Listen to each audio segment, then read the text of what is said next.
Lone Wolf McQuade is a 1983 neo-Western action film directed by Steve Carver and starring Chuck Norris, David Carradine, and Barbara Carrera.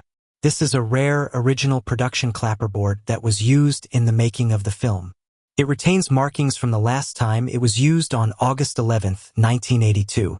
Lone Wolf McQuade is a Chuck Norris classic and is indeed one of his greatest films. Chuck Norris would later play a similar character in Walker, Texas Ranger. The show would run for 9 seasons and 203 episodes. There were no stunt doubles used for the final fight between McQuade and Wilkes. Chuck Norris and David Carradine insisted to do the scene themselves despite the protests of the producers, but director Steve Carver insisted as well. In a 1983 interview with Bobby Wygant, Chuck Norris elaborated about working with David Carradine. It sounded like David Carradine was quite the loose cannon during the filming of the fight scenes. It was curious to me to see you and David Carradine on the screen together because while you have the martial arts in common, that sort of thing, I know from talking with you in the past, Chuck, that you're really two different breeds of people. He's very much brought up in the Hollywood system and has that background, and you try as much as possible to stay out of the Hollywood scene.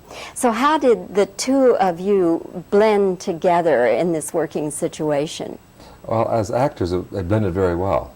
I enjoyed working opposite Carradine because he's a very good actor. In the martial arts aspect of it, it was a little tough because David is good in the martial arts up to the point of knowing how to do the techniques, but not good to the point of knowing how to control the techniques.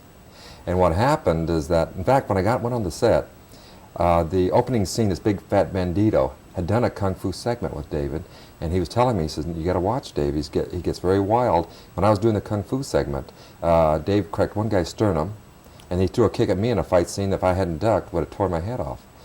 So anyway, Dave comes on the set 2 weeks later, and I have no time to rehearse with him because I'm working every day. So I had my stuntmen work with Dave.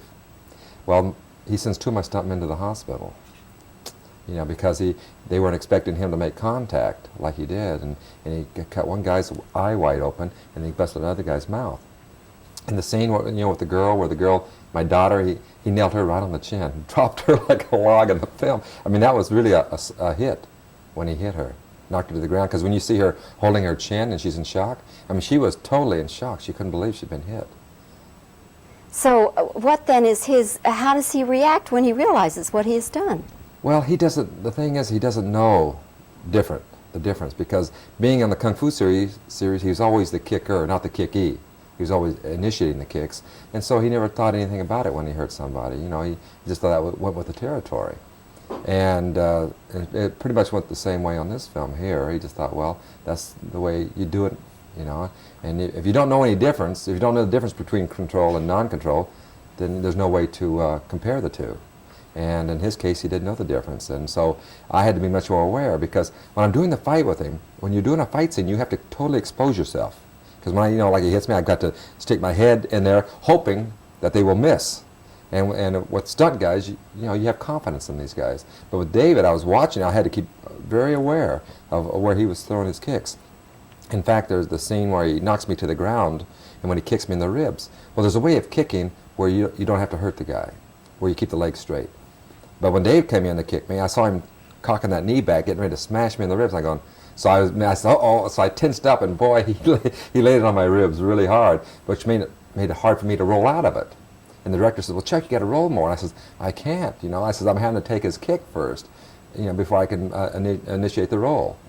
He said, well, try it. So anyway, we went through it 12 times, and each time it was the same way. It was just a smashing kick in the ribs. So we had to move on, and then it went on a little further, and then each time he was really hitting me full power. But I told him, I said, you hit me in the body, it's fine. I said, I won't retaliate if you hit me in the body. I said, if you hit me in the face, so I'm going to retaliate. Because if you smash my face, my mouth open or something where it hinders my other scenes, then I'm going to have to hit back.